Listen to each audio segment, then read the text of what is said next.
লীলামাধুরী পরিবেশন করে আমি আপনাদের চিত্ত আনন্দ প্রদান করব। সে সামর্থ্য সেই দক্ষতা আমার নেই, এর মাঝে আমার অনেক অনেক ভুল ত্রুটি হবে। আপনার সকলে নিজের সন্তান অনেক ক্ষমা সন্তান দৃষ্টিতে দেখবেন। চলুন আস্বাদন করে প্রথমেই তদুস্থিত গৌর চন্দ্রিকা লীলা, আমরা বৃন্দাবনে আস্বাদন করব। গৌর হরি বল, সকলে চিত্ত নিবেশ করে একটু আত্মসমর্পণ করুন। হৃদয় গৌর প্রেমানন্দে হরি হরি বল। জয় জয় জগন্নাথ প্রীতি প্রেমানন্দে হরি জয় হরি হরি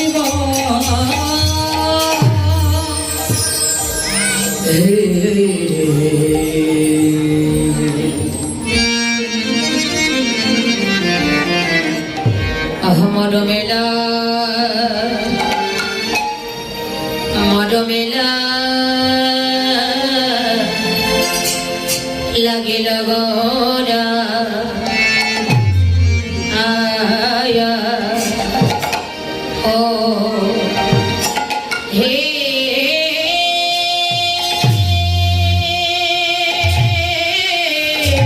ओ हे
লীলা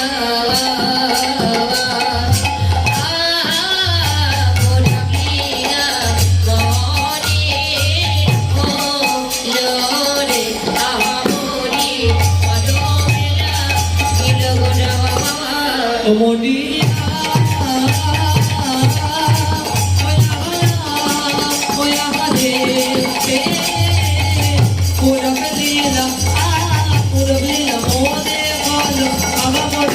ও মরিয়া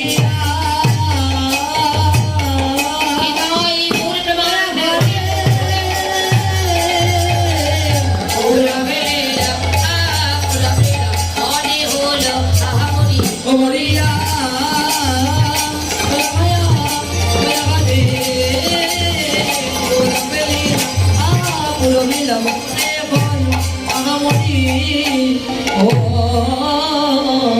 মরমেলা গোরা আমারি গোরা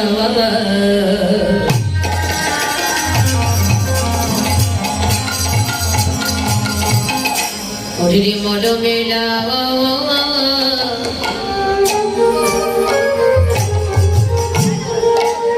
লাগিল গোরা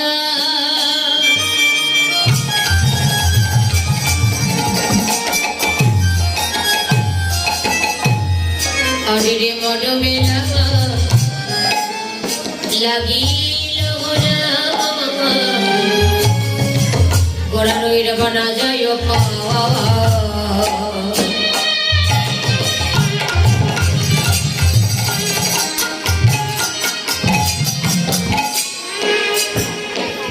না যায় পাওয়া পাশরা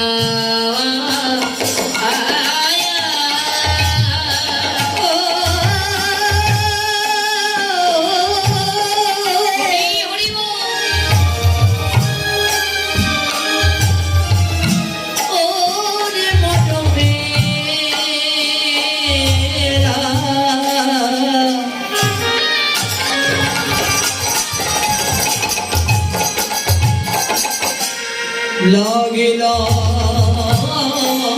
গোরা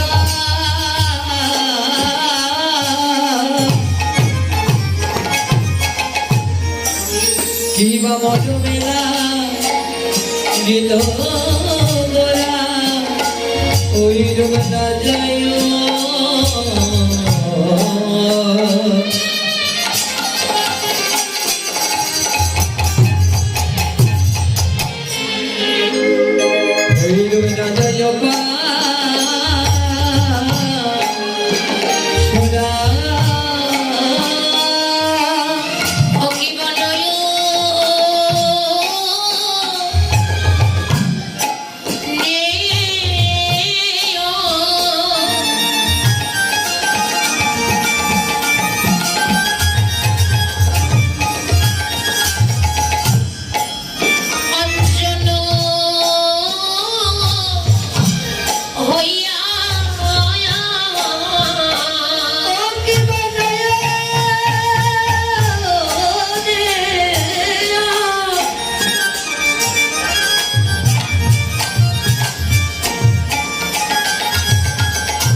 গোরা লাগিয়াছে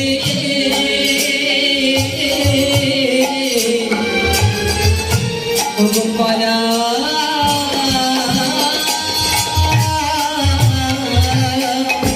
ওই রূপ ভোলা তো যায় না বলি আমার মা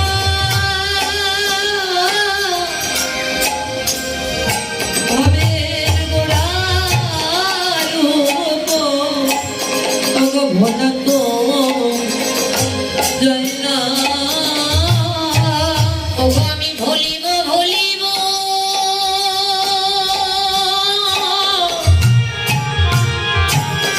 ওরে মনে করি ওই রব ভোলা তো যায় না ও আমি ভুলিব ভুলিব ভুলিব ওরে মনে করি অনুভ ভোলা তো যাই না দেখো পাশরেতে নারী রে পাশরিতে নামি রে পাশরেতে নারী রে পাশরিতে নারী রে হায় অপরূপ গোলারো পাশরেতে নারী রে আমায় অপরূপ গোলারো পাশরিতে নামি রে ওই নয় অপরূপ গোলারো পাশরেতে নারী রে অপরূপ গোলারো পাশরিতে নারী রে নয়নে অঞ্জল হয়ে লেগেছে রে অন্তর হয়ে লেগেছে অঞ্জল হয়ে লেগেছে রে অঞ্চল হইতে গেছে আমার অপরূপ গোলারো অঞ্জল হয়ে লেগেছে রে অপরূপ গোলারো অন্তর হয়ে লেগেছে দেখো আমার আমার গোলারো অঞ্জল হয়ে লেগেছে রে আমার গোলারো অন্তর হয়ে লেগেছে তোমরা দেখে নাও দেখে নাও দেখে নাও দেখে নাও একেবারে দেখে নাও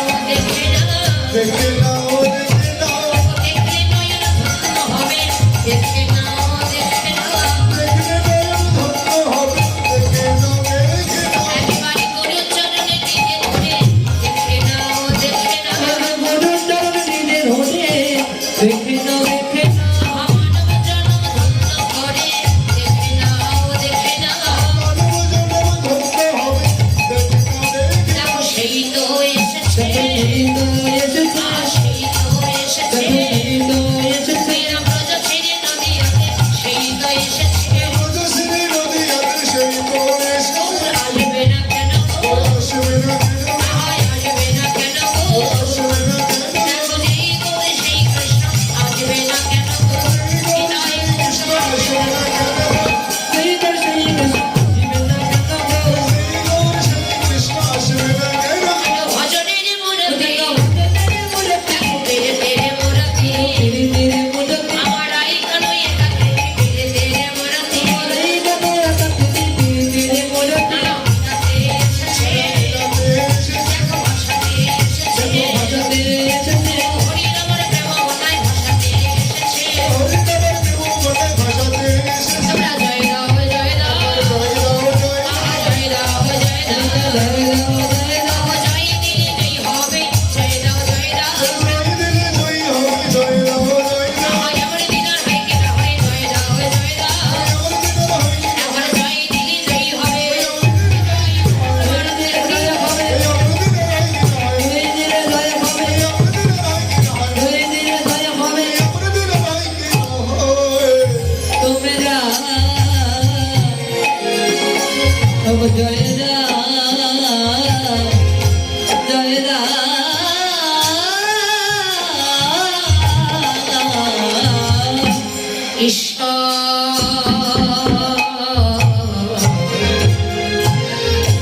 ঈশ্বর পরম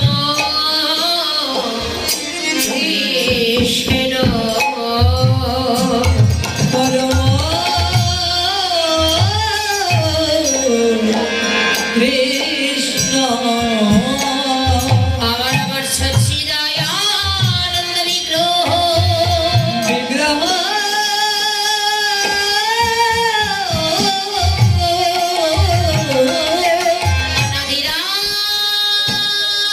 অনাদিরাদি প্রাণী গোবিন্দ সর্বকারণের কারণ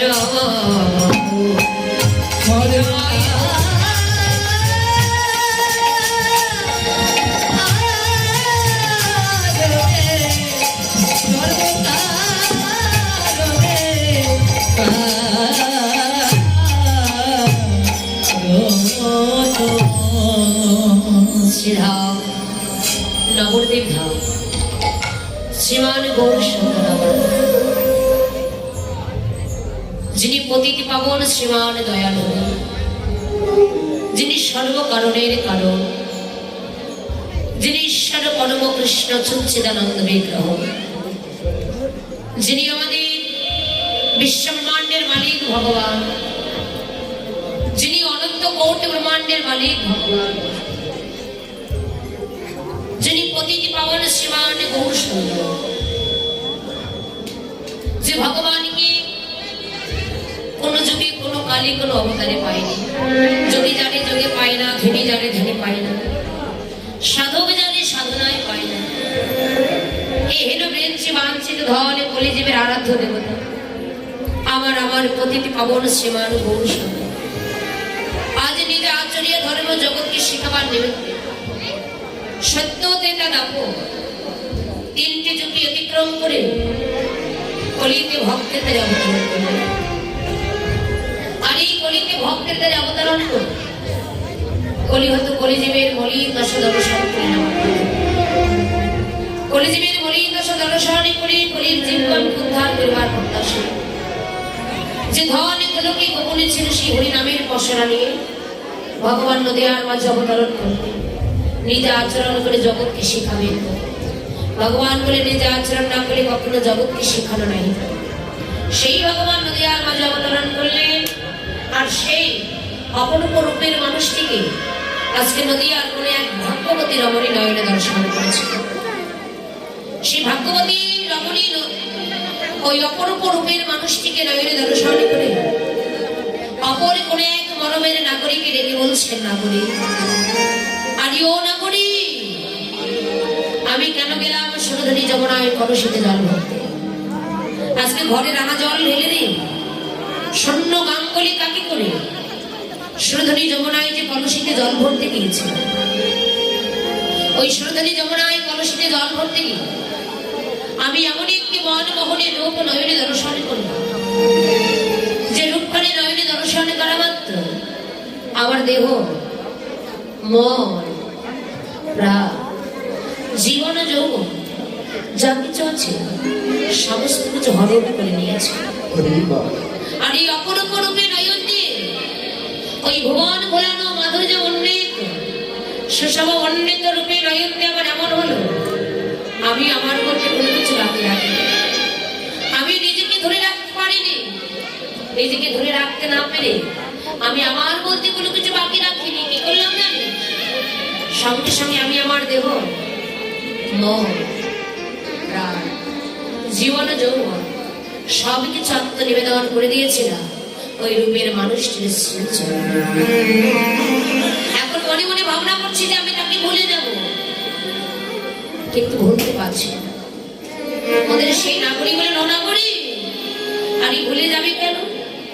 বলে ভুলে যাবো কেন, তার কারণ কি জানিস? ভুলে যাওয়ার কারণ হলে একটা, যে তাকে ভালোবাসলে এমনই করে কাঁদিতে হয়, এটা আমার জানা ছিল না।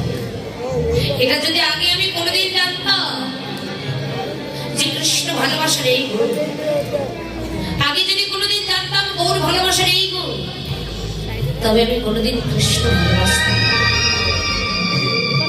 তাকে ভালোবাসলে যে এমনই করে কাঁদিতে হয়, এটা আমার জানা ছিল না।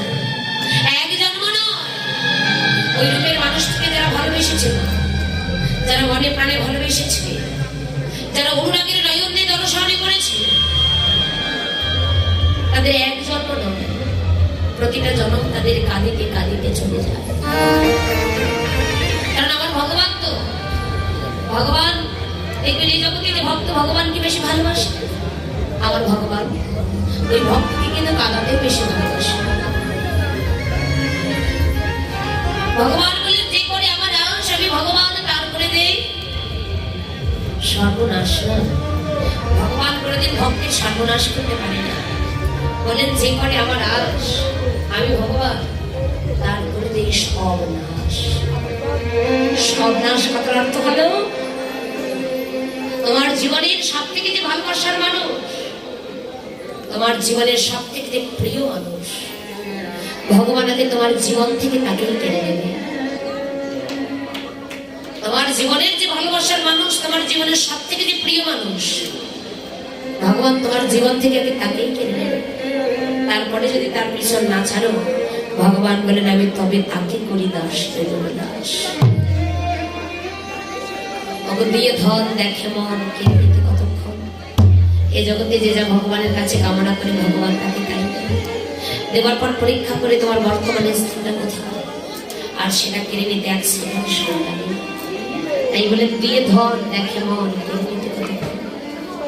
এই জগতে যে ভক্ত ভগবানকে বেশি ভালোবাসে, আমার ভগবান ওই ভক্তকে কাঁদাতে বেশি ভালোবাসে। কেন? আপনজন ছাড়া ভাগে ভাগে তার কেউ হয় না।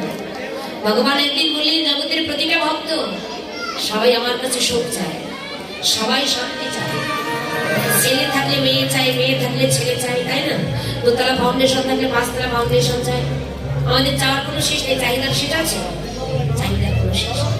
এই ভগবান বললে এই জগতের ভক্তরা শুধু আমার কাছে চেয়ে গেল, আমরা শুধু চেয়ে গেল, বিনিময়ে কিন্তু ভগবানকে কিছু দিতে পারলাম না, পারলাম না। সারা জন্য শুধু চেয়ে গেলাম, বিনিময়ে ভগবানকে কোনো কিছু দিতে পারলাম না। তো জগতের সমস্ত ভক্ত সবাই আমার কাছে সুখ চায়, সবাই শান্তি চায়। আমি একা ভগবান, এই দুঃখের বোঝা, কষ্টের বোঝা, বিপদের বোঝা আমি আর একা কত সহ্য করব? এই একা দুঃখের বোঝা আর কত সহ্য করবো? হরি বল। তাই আমি জগৎ ঘুরে দেখি কোথায় আমার আপন ভক্ত আছে। আপন জন ছাড়া তো ভাগে ভাগে কেউ হয় না। তাই সেই আপন ভক্তের কাছে গিয়ে এই দুঃখের বোঝা, কষ্টের বোঝা, বিপদের বোঝা, জ্বালা যন্ত্রণা, সেই ভক্তের কাছে গিয়ে আমি চাপি। সে নদী আর নাগরী বলে নাগরী, আগে যদি কোনোদিন জানতাম কৃষ্ণ ভালোবাসতে, সত্যি আমি কৃষ্ণ ভালোবাসতাম। আগে যদি কোনোদিন জানতাম, তাহলে কোনোদিন তাকে ভালোবাসতাম। তাকে ভালোবাসতে যে আমাদের মোদের সেই নাগরী বলে নারী ও নাগরী, এই জগতে তো শুধু তুমি একাই রো।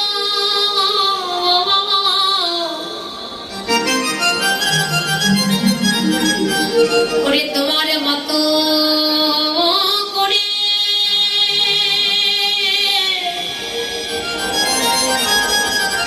তোমার মতো করে যারা ওই রূপের মানুষটিকে একবার মনে প্রাণে ভালোবেসে ছেড়ে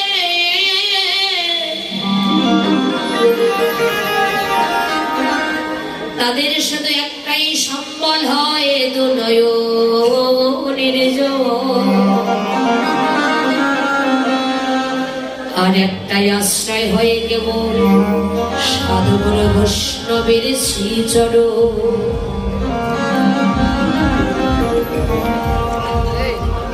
ওগো কৃষ্ণ বিরহ জ্বালা বুকে নিয়ে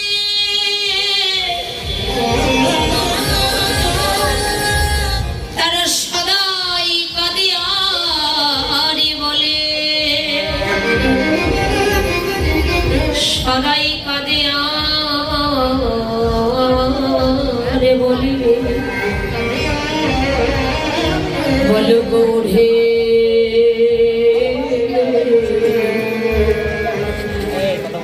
বলো আমরা কোথায় গেলে।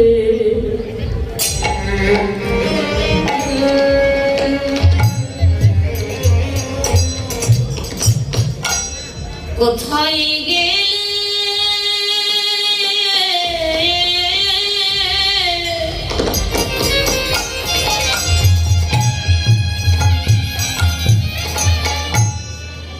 প্রভু তোমার দেখা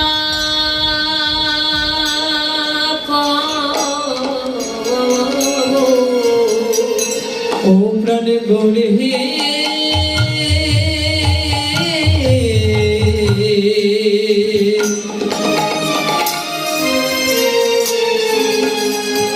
আমি কোথায় গেলে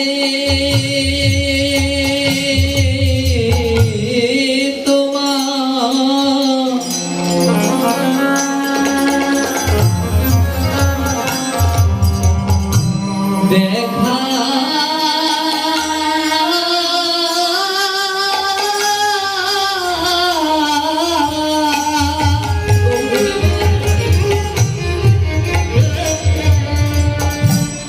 ওগো দেখা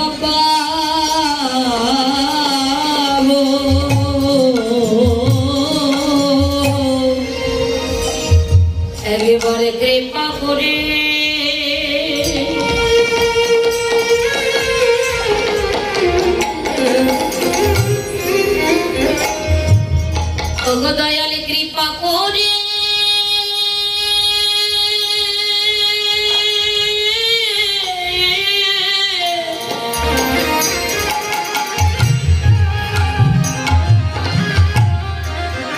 প্রভু তুমি বলে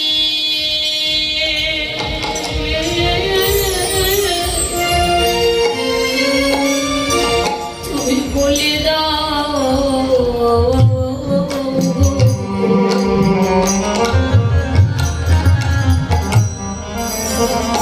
বলো প্রভু আমরা কোথায় গেলে বলো কোথায় গেলে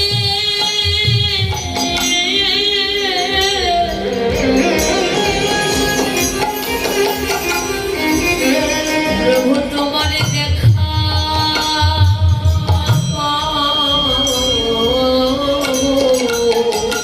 ও গো কৃপা করে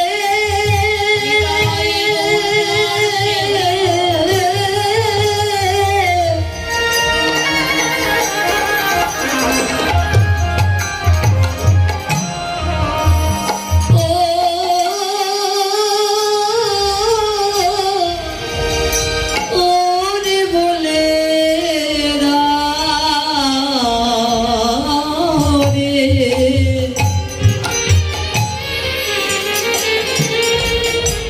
আমি কোথায় গেলে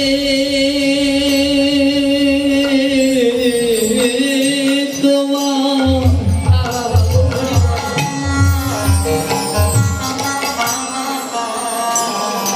ওগো দেখা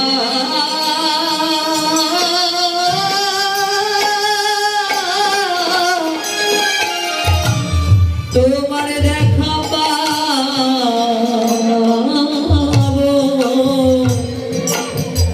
প্রভু যেন তোমার সঙ্গ বিনা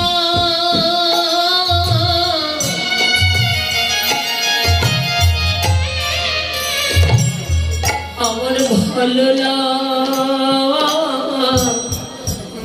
না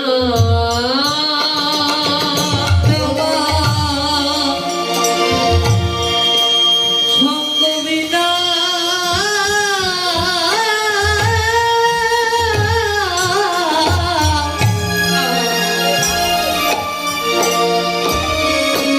আমায় ভালো লাগে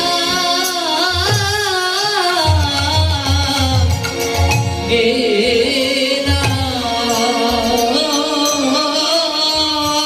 প্রভু তোমার সঙ্গ বিনা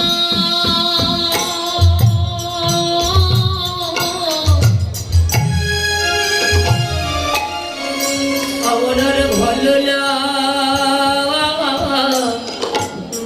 না প্রভু তোমার সঙ্গ বিনা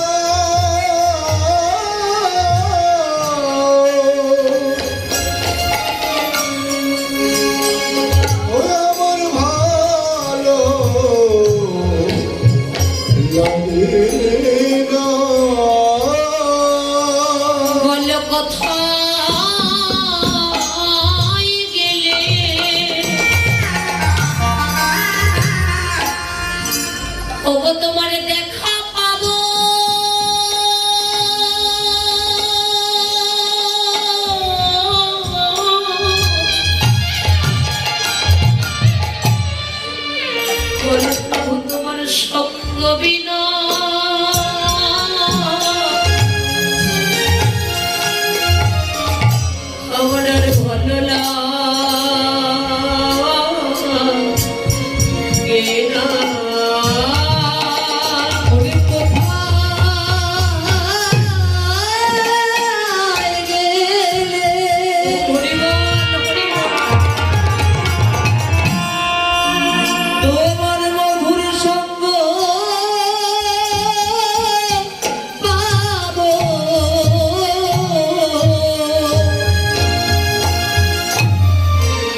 ওই রূপের মানুষটিকে যারা একবার হৃদয় মরমে আগলে ধরেছে, যারা অনুরাগের নয়নদের দর্শনে করেছে, তাদের এমনই হয় তারা যেন দিনে দিনে পথের কাঙ্গাল হয়ে যায়। তাদের আর বলে দয়াময়, বলে কোথায় গেলে তোমার দেখা পাবো, কোথায় গেলে তোমার সঙ্গ পাবো। হে কৃপাময়, যদি তুমি ভক্তের অধীন ভগবান হয়ে থেকো, তুমি তোমার ভক্তের মনোবাসনা পূর্ণ করে যাও। ওরা যে তোমার সঙ্গ বড় ভালোবাসে, তোমার সঙ্গ বিনা আমাদের জীবনে আর কোনো কিছু ভালো লাগে না। একবার কৃপা করে বলে দাও, ওই রূপে যারা নয়ন দেয় মা, ওই রূপে নয়ন দিলে যদি কোনো জমিদার ওই রূপে নয়ন দিয়ে থাকে, তার জমিদারের জমিদারিত্বের অহংকার থাকে না। যদি কোনো রাজা ওই রূপে নয়ন দিয়ে থাকেন, তার রাজত্বের অহংকার থাকে না। কোনো পণ্ডিত যদি ওই রূপে নয়ন দিয়ে থাকে, তার পাণ্ডিত্যের অহংকার থাকে না। কোনো রূপবতী যদি ওই রূপে নয়ন দিয়ে থাকে, তার রূপ লাবণের অহংকার থাকে না। সেই যেই হোক না কেন, ওই রূপে যারা একবার নয়ন দিয়েছে, ওই রূপের মানুষটিকে যারা মনে প্রাণে ভালোবেসেছে, যারা হৃদয়ে আগলে ধরেছে, তারা কোনোদিন ঘরে থাকতে পারে না। সরকার প্রমাণ দিলেন শ্রীদেব গোস্বামী প্রভুপাদ, রূপ গোস্বামী প্রভুপাদ, সনাতন গোস্বামী প্রভুপাদ সাক্ষাৎ দৃষ্টান্ত দিয়েছিলেন জমিদার পুত্র রঘুনাথ দাস। জমিদার পুত্র হয়ে জমিদারের জমিদারিত্ব সবকিছু জনমেত্রে পরিহার করেছে। শুনেছিলেন সনাতন গোস্বামীর কথা, যে সনাতন প্রভু যার অনেক কিছু ছিল, বহুকে ভালোবেসে সবকিছু পরিত্যাগ করে বৃন্দাবনে এসে মদন মোহনে বিগ্রহ পূজা করতে, মদন মোহনে বিগ্রহ পূজা করতে। আমার বলতে কিচ্ছু ছিল না, প্রতিদিন ভিক্ষা করত, ভিক্ষায় শুকনো রুটি পেত, আর ওই শুকনো রুটি আমার মদন মোহনকে সেবা দিত। ওই শুকনো পোড়া রুটি সেবা দিত, আর সেই প্রসাদ সনাতন নিজেই সেবা করতেন। ভগবান তথাপি তাকে পরীক্ষা করেছিল। পরীক্ষা স্বপ্নে দেখালেন, সনাতন নিত্য নিত্য শুকনো রুটি সেবা দাও, এগুলো খেয়ে খেয়ে আমি আর পারছি না, তুমি না হয় আমি একটু ভালো মন্দ কিছু খেতে।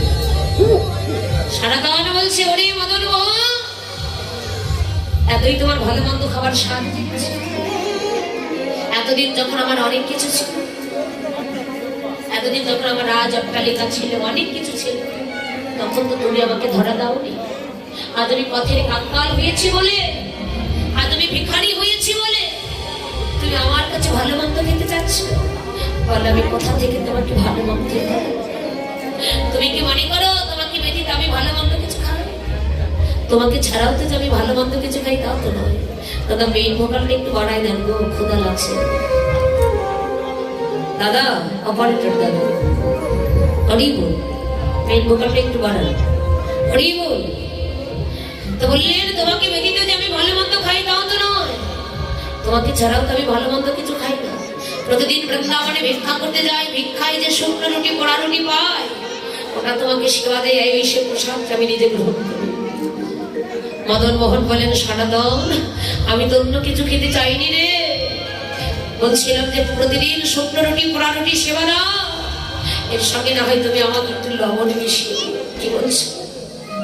এতই তোমার লবণ খাবার স্বাদে লেগেছে? যদি লবণ খাবার স্বাদে লেগেছে, পারবো না। বলো কোথা থেকে তোমাকে লবণ এনে দেবো? তোমার নিজের লবণ তুমি নিজেই সংগ্রহ করে নিও। এতই যদি খাবার স্বাদে লেগেছে, তাহলে তোমার নিজের লবণ তুমি নিজেই সংগ্রহ করে নিও, আমি পারবো না। কোথা থেকে দেবো বলো? ভগবানের কি অপূর্ব লীলা। সেই সময় এক সওদাগর ছোট্ট ডিঙ্গি নৌকার মধ্যে কিছু লবণের বস্তা বোঝাই করেছে, মথুরা থেকে বৃন্দাবনের হাটে লবণ বিক্রি করতে যাবে। তো এই মদন মোহনের মন্দিরে সোজাসুজি অবস্থায় ওই সওদাগরের যে ছোট্ট ডিঙ্গি নৌকা, ডিঙ্গি নৌকাটা শুকনো বালুর চারে আটকা পড়ে গেছে, কিছুতেই সরাতে পারছে না, শত চেষ্টা করে সরাতে পারছে না। এভাবে একদিন গেল, দুদিন গেল, 3 দিন কত হতে চলেছে, সরাতে পারছে। ভগবানকে আর থাকতে পারে, একটা ছোট্ট বালকের বেশ ধারণ করলেন, সচল মূর্তি ধারণ করে নদীর কিনারায় গিয়ে সওদাগরের কে ডেকে বলছেন, সওদাগর, আরে ও সওদাগর, কি গো আমি দেখতে পাচ্ছি তুমি 2-3 দিন ধরে এখানে অপেক্ষা করছো, কেন কি হয়েছে তোমার? তুমি কেন অমন করে দাঁড়িয়ে আছো? সওদাগর বলছে, ও বাবা, জানো বাবা, আমি না ভারী বিপদে পড়েছি। এই যে দেখো, ওই ছোট্ট ডিঙ্গি নৌকার মধ্যে আমি কিছু লবণের বস্তা বোঝাই করেছি। মথুরা থেকে বৃন্দাবনের হাটে লবণ বিক্রি করতে যাব, কিন্তু আমার ছোট্ট ডিঙ্গি নৌকাখানি শুকনো বালুর চারে আটকা পড়ে গেছে। আমি যার সারাতে পারছি না, তুমি আমায় একটু উপায় করে দেবে? ওই যে মদন মোহন সচল মূর্তি ধারণ করেছিলেন ছোট্ট বালকের বেশ, বলছো, বাবা, জানো বাবা, আমি এখনই শুনে এলাম এখানে একটি মদন মোহনের মন্দির আছে। ওই মদন মোহনের মন্দিরে নাকি বড্ড লবণের অভাব পড়েছে। তুমি এক কাজ করো, তুমি এক বস্তা লবণ ওই মদন মোহনের মন্দিরে গিয়ে দিয়ে এসো। দেখবে শুকনো বালুর চারা থেকে তোমার ছোট্ট ডিঙ্গি নৌকা খালি সরে যাবে। বলি, বাবা, কোথায় সেই মন্দিরটা, তুমি আমায় একটু দেখিয়ে দেবে? বলে, চলো আমার সঙ্গে চলো, এই পথে দিয়ে গেলেই তুমি দেখতে পারবে। বলে, বাবা, তুমি আমার সঙ্গে একটু চলো না। বলে, না না, আমার যাওয়ার সময় নেই, আমার অনেক কাজ আছে গো। আমি তোমায় বললাম তুমি এই পথে দিয়ে যাও, গেলেই দেখতে পারবে মদন মোহনের মন্দির। আর ওই মন্দিরে এক পূজারি আছে, গেলে সব ঠিকঠাক হয়ে যাবে। জানো, আমার না অনেক কাজ আছে, আমার যে অনেক কিছু দেখাশোনা করতে হয়। কার ঘরে লবণের অভাব পড়েছে, কার ঘরে তেলের অভাব পড়েছে, কার ঘরে চালের অভাব পড়েছে, কার ঘরে ডালের অভাব পড়েছে, এগুলো আমায় দেখাশোনা করতে হয়। তো তাই আমার যাবার সময় নেই, আমি তোমায় বললাম তুমি যাও। এই বলে নদীর কিনারা গিয়ে দাঁড়িয়েছিলে তো বাবা, জলে কাদা লেগেছে, এই বলে কাদাগুলো ধৌত করছে। আর ওই সওদাগর এক বস্তা লবণ মাথায় করে নিয়ে ওই পথে দিয়ে হাসছে। হাঁটতে হাঁটতে দেখতে পেল কি সেই মদন মোহনের মন্দির। ভিতরে প্রবেশ করে বলছিল, গো, তোমরা কে কোথাও আছো? কৃপা করে একবার বেরিয়ে এসো না। মন্দির থেকে বের হয়েছে সনাতন প্রভু। বলছে, কে গো, কে তুমি? আমাদের একটা বস্তা মাথায় নিয়ে দাঁড়িয়ে আছো। বলে, ও বাবা, ও সাধু বাবা, আমি শুনলাম একটা ছোট্ট বালককে আমায় বলে এই মন্দিরে নাকি ভারী লবণের অভাব পড়েছে, আর আমি বড় বিপদে পড়েছিলাম। তাই আমাকে বললো এই মন্দিরে এক বস্তা লবণ দিয়ে এসো, তুমি তোমার বিপদ থেকে ভার পেয়ে যাবে। কথাটি শোনা মাত্র সনাতন প্রভুর গায়ের লোক যেন শিউরে উঠেছে। হ্যাঁ, ঠিক তো, আমি তো বলেছিলাম আমার মদন মোহনকে, যদি তোমার লবণ খাবারের স্বাদে জেগেছে, তোমার নিজের লবণ তুমি নিজেই সংগ্রহ করে নেবে। যারা প্রকৃত ভক্ত হয় তাদের অনুরাগ থাকা চাই, যারা প্রকৃত ভক্ত হয় তাদের ছলনা থাকা চাই। যেমন আমাদের প্রেমময়ী রাধারানী ছলনা করে গোবিন্দের সাথে মিলিত হয়েছিল। যারা প্রকৃত ভক্ত তাদের অনুরাগ থাকা চাই। তুমি ওই পথের কাঙ্গাল করে দিলে, তুমি ভিখারি করে দিলে, তুমি সর্বহারা করে দিলে, আবার তুমি ভালো মন্দ খেতে যাচ্ছ, কোথা থেকে এনে দিব বলে? পারবে না। এতই যদি ইচ্ছা পেয়েছে, তোমার নিজের খাবার তুমি নিজেই সংগ্রহ করে নিও। অনুরাগ দেখুন ভক্তের কেমন। সনাতন প্রভু বলছে, আমি তো নিজেই বলেছিলাম মদন মোহন, যদি তোমার এতই লবণ খাবার স্বাদে জেগেছে, তোমার নিজের লবণে তুমি নিজেই সংগ্রহ করে নিও।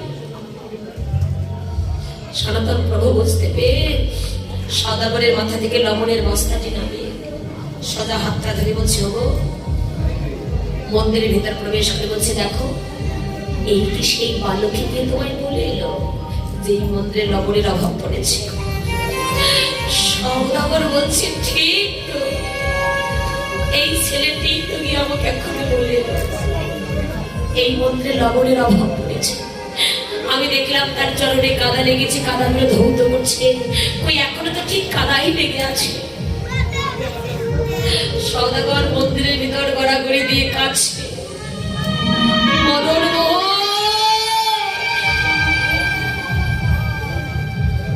এই কি তোমার লীলা ছিল?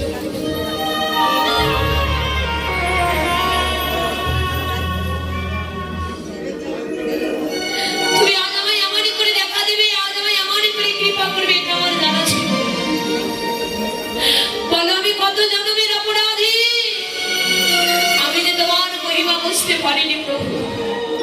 তুমি আজ আমায় এমনই করে দেখা দেবে, তুমি আজ আমায় এমন করে কৃপা করবে, এটা আমি কোনোদিন ভাবতে পারিনি, আমি কোনোদিন বুঝতে পারিনি। মদন মোহন মন্দিরের ভিতরে গড়াগড়ি দিয়ে কাছে দয়া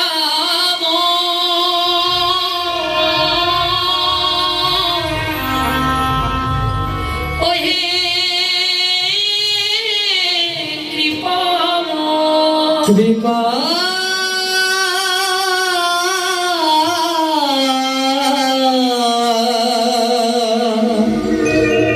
কৃপা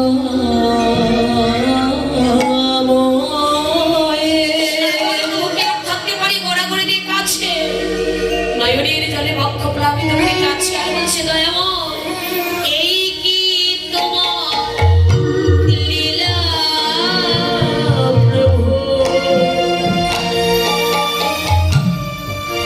এই কি তোমার খেলা, এই কি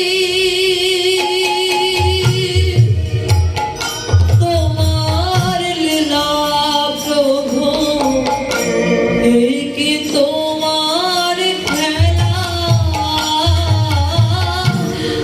এই কি তোমার লীলা প্রভু, এই কি তোমার খেলা, এই কি তোমার লীলা প্রভু, এই কি তোমার খেলা, তুমি করে বাসা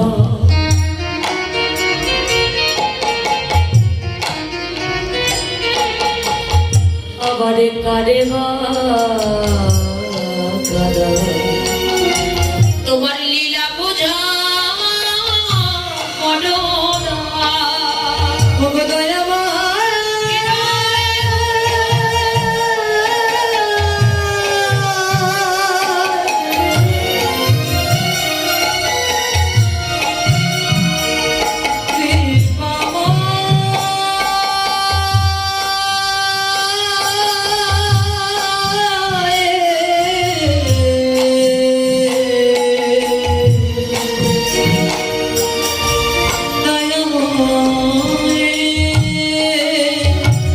তুমি করে বাসা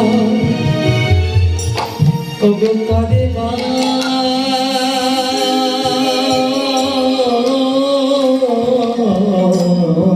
কদা তোমার লীলা বোঝা বড়দায়। প্রভু গো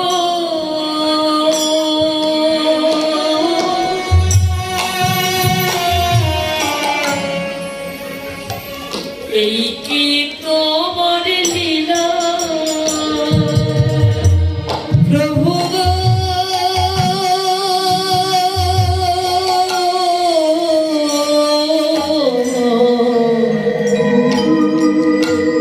এই কি তোমার খেলা,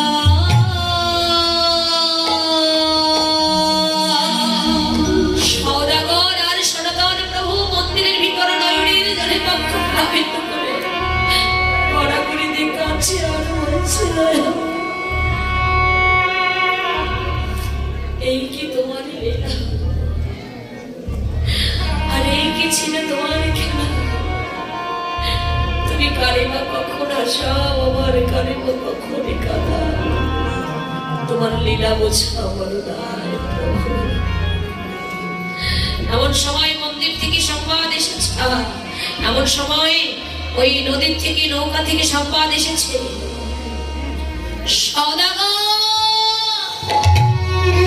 সওদাগর, আরে ও সওদাগর আমাদের নৌকাখানে ভেসে গেছে, আমাদের নৌকাখানে ভেসে গেছে। সওদাগর নয়নের জলে বক্ষ প্লাবিত করে কেঁদে কেঁদে চিৎকার করে বলছে ওরে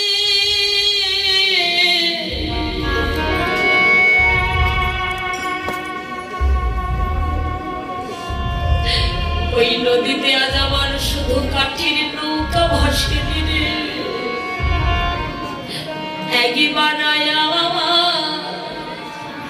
তোরা এসে দেখে যা আজ আমার দেহ নৌকা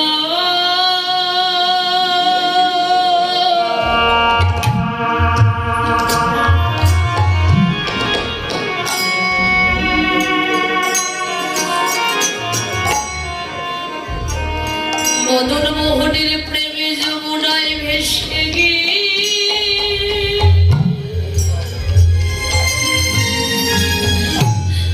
ভেসে গিয়েছে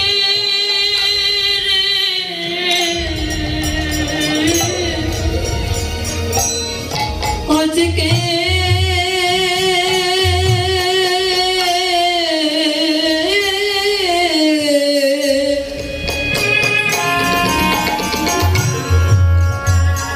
আমার দেহ নৌকা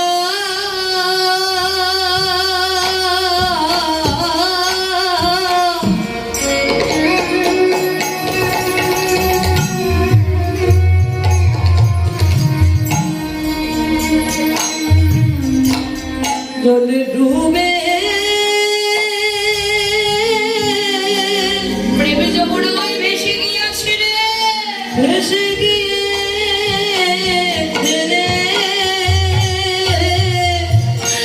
আজ আমার দেহ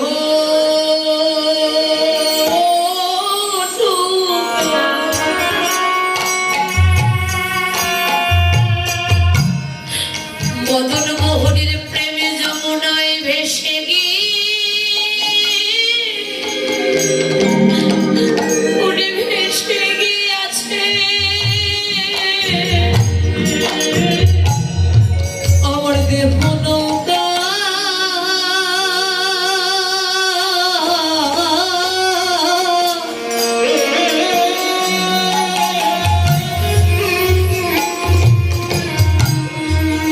প্রেমে যমুনায় ভেসে গিয়েছে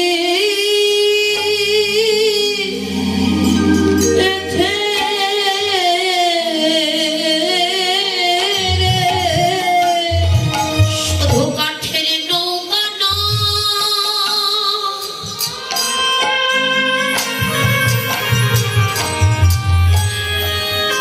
আজ আমার এই দেহ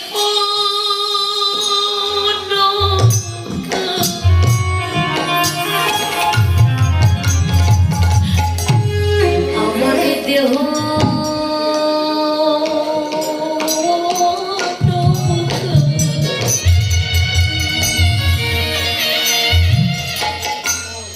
মদন মোহনের প্রেমে যমুনায় ভেসে গিয়েছে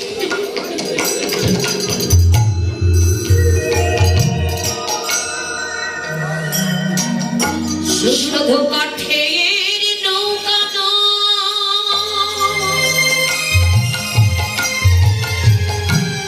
আমার দেহ নৌকা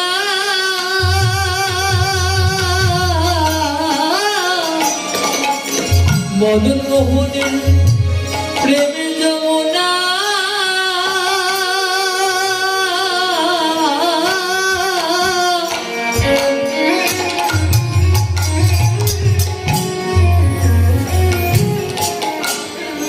ভেসে গিয়েছে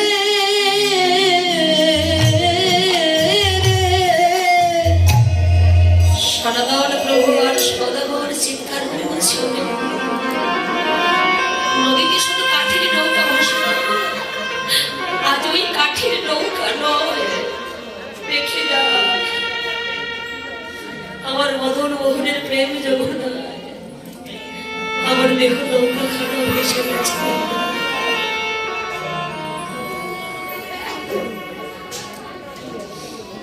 আমার মদন মোহনের প্রেম যমুনায় আমার দেহ নৌকা খানো ভেসে গেছে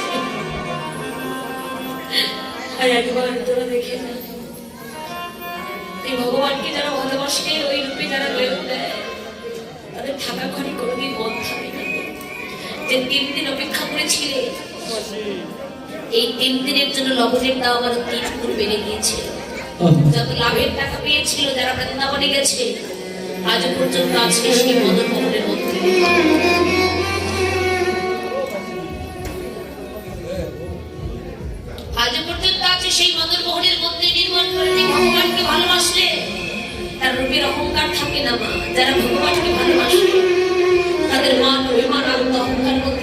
থাকে না, যেমন তার এখানেই প্রমাণ। এই যেখানকার যারা আয়োজক বৃন্দ রয়েছেন, কমিটির বাবারা, কমিটির দাদারা, তারা এত নামি দামি মানুষ, তাদের ধন সম্পদ, টাকা পয়সা, বাড়ি গাড়ি, অর্থপত্রের অভাব নেই, তথাপিও তারা পাগলের মতো, ভিখারির মতো, কাঙ্গালের মতো আপনাদের দুয়ারে গিয়ে হাত পেতেছেন কেন? সত্যি তারা পাগল হয়েছে, তাই না? আপনি অনেকে বলতে পারেন এত বড় স্পর্ধা তোমার কি করে হলো, এত ভালো মানুষ তুমি পাগল বলছো। সত্যি তারা পাগল হয়েছে, পথের পাগল নয়, সত্যি তারা হরি নামের পাগল, সত্যি তারা কৃষ্ণ নামের পাগল হয়েছে। প্রকৃতপক্ষে যদি হরি নামের পাগল না হতো, প্রকৃতপক্ষে যদি কৃষ্ণ নামের পাগল না হতো, তাহলে কোনো দরকার ছিল না, কোনো প্রয়োজন ছিল না। দিনের পর দিন, রাতের পর রাত, আহার নিদ্রা, সংসার, কর্ম সবকিছু ফেলে রেখে হরি নামের পিছনে অক্লান্ত পরিশ্রম করা কেন করেছিল? কেন করেছেন? হৃদয় একটাই বাসনা, হয়তো দেহ তোমার সেবায় লাগাতে পারবো না। প্রভু দেহ তোলা তোমার প্রাণ প্রিয় ভক্তের চরণ সেবায় এত সুন্দর আয়োজন করেছেন, যেনাদের অক্লান্ত পরিশ্রমের ফলে আমাদের পরম সৌভাগ্য হয়েছে এত সুন্দর ভক্ত সঙ্গ করা, সাধু সঙ্গ করা।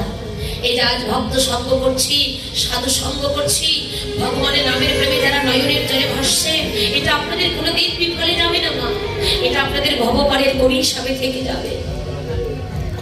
দেখুন, জন্ম যেহেতু হয়েছে আমাদের মরতে হবে, মানুষ মরণশীল, ম্যারেজ মডেল অবধারিত, দুদিন আগে হোক আর দুদিন পরে হোক আমাদের মরতেই হবে, মাস্ট বি, আমাদের মরতেই হবে। কিন্তু কেউ হয়তো বেশি দিন থাকবো, কেউ হয়তো অল্প সময় নিয়ে এসেছি, বলা যায় না কখন কার জীবন অন্ধকার নেমে আসবে, কখন কার জীবনে দুর্দিন নেমে আসবে, কখন কার জীবনে মৃত্যুর চিঠি আসবে, আমরা কেউ বলতে পারি না। যেদিন চলে যাবো, যেদিন ভব নদীর পাড় ঘাটায় গিয়ে দাঁড়াবো, ভব পাড়ে একজন দাঁড়িয়ে থাকবে, পাড় ঘাটাকে একজন থাকবে, তাকে তো কিছু না কিছু করে দিয়ে ভব নদীটা পার হতে হবে। সেদিন পাড়ের সম্বলটা আমাদের কি হবে, সেদিন পাড়ের করিটা আমাদের কি হবে না?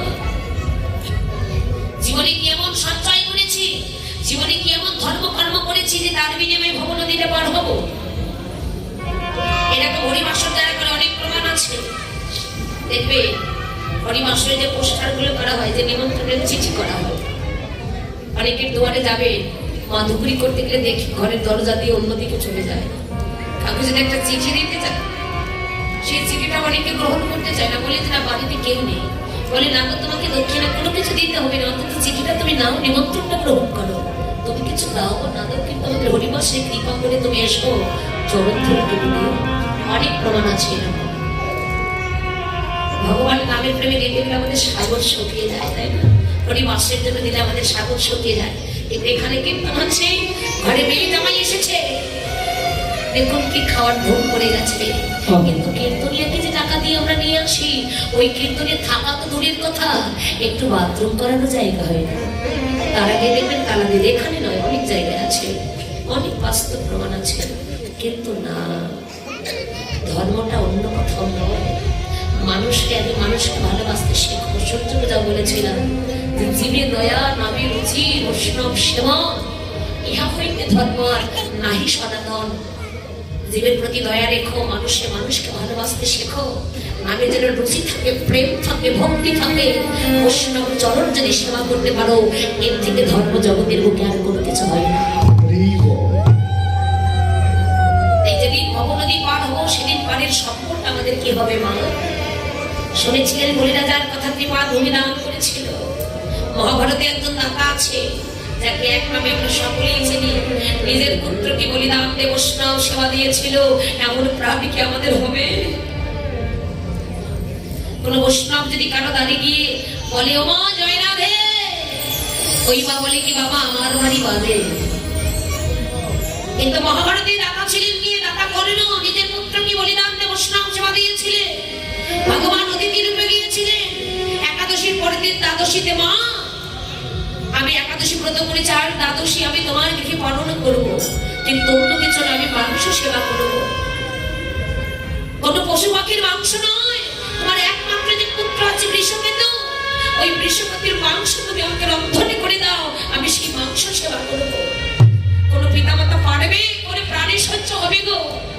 পারবেন আপনার সন্তানকে বলিদান দিয়ে বৈষ্ণব সেবা দিতে? ওই যে একটু আগে বললাম না, যে করে আমার আশ ভগবান বলে আমি তাহলে করে দেই সর্বনাশ। তবু যদি সে না ছেড়ে আমার তবে আমি তাকে করি দাসের যারা প্রকৃতপক্ষে ভগবানকে ভালোবাসে।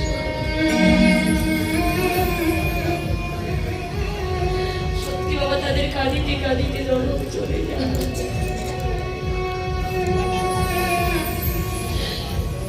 কোন প্রাণী আপনি সইতে পারবে নিজের সন্তানকে বলে দেন? পিতা মাতা নয়নের জলে কাটছে, বিশ্বপিত ঘরে এসে দেখছি বাবা মা কাঁদছে। কাঁদছো কেন?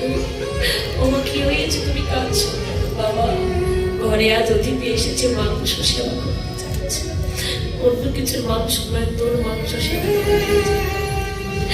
বিশ্বপিত হেসে হেসে বলছে, মা কেন না মা, মা গো তোমার চরণে আমার এই নিবেদন, যে অতিথি নারায়ণ ঘরে এসেছে তুমি যেন তাকে বিমুখ করে দিও না মা। এই জগতে কত জনের ভাগ্যে হয় দেহ গোবিন্দ সেবায় লেগে যায়, কত জনের ভাগ্যে হয়। মা গো তোমার চরণে আমার এইটুকু নিবেদন, তুমি আমায় আশীর্বাদ করো। এ দেহ যেন আমার অনেক কাজে না লেগে যায়। এ দেহ যেন আমার ভগবানের সেবা।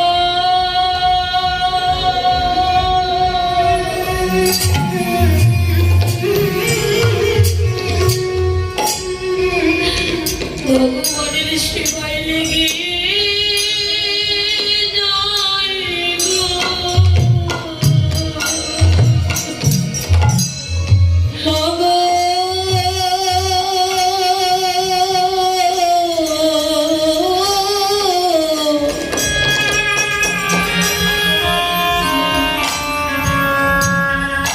এদের যেন ভগবানের সেবা।